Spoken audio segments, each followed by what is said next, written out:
আমার সামনে দেখতে পাচ্ছেন হচ্ছে পান্তুয়া, এবং এই পান্তুয়া খাওয়ার জন্য আমি আজকে চলে আসছি হচ্ছে সিরাজগঞ্জ। বাংলাদেশের প্রত্যেকটা জেলায় কিন্তু আসলে এই পান্তুয়া পাওয়া যায়, বাট পান্তুয়া মিষ্টিটা কিন্তু বিখ্যাত সিরাজগঞ্জে। ভাই রে ভাই, একটু দেখেন মিষ্টিগুলো ভাই। আচ্ছা ভাই, এগুলো কত করে দাম?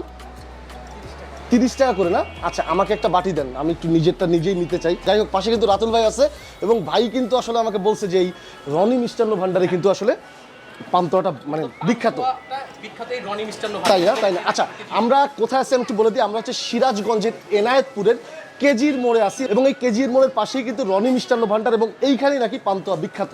এটা আমাকে ভাই বলছে। আমি কিন্তু নিজের মিষ্টি নিজেই উঠাই নিচ্ছি। ও ভাই, এটা একটা নিব না ভাই, আমি একটু ঝোল কম নিই, মিষ্টিটা বেশি নেই।